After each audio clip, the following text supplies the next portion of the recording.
Munster's triumph. Crowley shines, Beirne astounds, but was it really that decisive? Munster's resounding 31-14 victory over Leinster at Croke Park wasn't just a win, it was a statement. But how did each player contribute to this United Rugby Championship spectacle? Let's dissect the performances and see if the hype matches the reality. Munster player ratings, a deep dive. 15 Shane Daly. Daly delivered a quietly competent performance at fullback. He was secure under the high ball and made no glaring errors. A solid, unspectacular, but crucial presence. 6 out of 10. 14 Andrew Smith. Game was unfortunately cut short by an injury just 9 minutes in. It's impossible to fairly assess his performance with such limited game time. NA. 13 Tom Farrell. Farrell's try was a moment of pure brilliance. Anticipating Crowley's chip kit perfectly, he outmaneuvered Jimmy O'Brien and James Lowe, leaving them in a comical heap as he raced away to score. He nearly bagged another, leading to a penalty try. Crucially, Farrell anchored the defensive line, stifling Leinster's attacking threats. 8 out of 10, 12. Dan Kelly. Kelly put in a massive defensive shift. Only Fineen Wycherley made more tackles. He also showed good chemistry with Farrell in attack. A dependable, hard-working performance. 7 out of 10. 11 Thaakir Abrahams. Abrahams was a constant threat with the ball in hand, using his electric pace to beat several defenders in the lead-up to the penalty try. He racked up 3 line breaks, beat 4 defenders and gained significant ground. 7 out of 10. Jack Crowley. Crowley edged out Captain Beirne for man of the match, and deservedly so. His performance was outstanding in every aspect of the game. He was typically brave in defence and tactically astute. He clearly outperformed Sam Prendergast in their head-to-head battle, potentially giving him the inside track for the upcoming November internationals. This was a world-class performance, a true statement of intent. 9 out of 10. But here's where it gets controversial. Brian O'Driscoll has previously suggested that Crowley is less authoritative than Prendergast. Do you agree with O'Driscoll's assessment? Or did Crowley's performance at Croke Park prove him wrong? 9. Ethan Coughlan. Coughlan's intercept try from inside his own half was a huge momentum swing for Munster.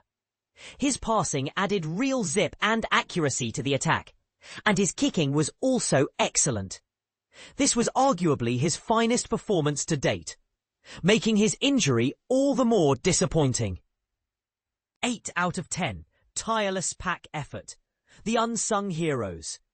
Brian Gleeson made a powerful start, scoring a try and tackling strongly before being forced off the pitch in the 28th minute. He carried with real venom and did justice to the number 8 jersey. 8 out of 10.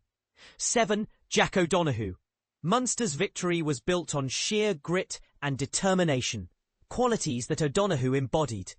He tackled relentlessly and maintained a high work rate throughout the match. 7 out of 10. 6. Tadhg Beirne. Beirne delivered a captain's performance, nothing short of superhuman. His breakdown work was exceptional. A big player for the big moments. He looked exhausted when he left the field for a HIA in the 64th minute, but returned to see out the victory. 9 out of 10. And this is the part most people miss. While Beirne's individual brilliance is undeniable, some might argue that a captain's true value lies in inspiring those around him. Did Beirne's performance truly lift the entire team? Or was it more a case of individual heroics? 5. Fineen Wycherley. Wycherley was aggressive and accurate in everything he did, playing a crucial role in Munster's defensive effort. 7 out of 10. 4. Edwin Edogbo. The young lock made an early impact with a fantastic turnover, but was relatively quiet thereafter. A solid, if unspectacular, performance. 6 out of 10. John Ryan. The Leinster scrum dominated Munster's for much of the match. Ryan struggled to contain Paddy McCarthy and Andrew Porter. He conceded several penalties. 4 out of 10. Diarmuid Barron. Barron's line-out throws were accurate, and he contributed defensively and at the breakdown. However, he was part of a scrum that struggled. 5 out of 10. Michael Milne. Milne also struggled in the scrum, being pushed backward frequently. He conceded 2 penalties and was replaced early in the second half. 4 out of 10. Replacements. The starters laid the foundation and the bench finished the job. Gavin Coombs was immense before his late yellow card, while Alex Nankivell was brilliant on the wing. The replacement front rowers struggled in the scrums, but it ultimately had little impact on the result. Jean Klein was brutally effective in defence. Overall, the replacements earn a solid 8 out of 10. So was Munster's victory a sign of things to come, or just a one-off performance? Did the player ratings accurately reflect the contributions on the field? And most importantly, can Munster maintain this level of performance throughout the season? Share your thoughts in the comments below.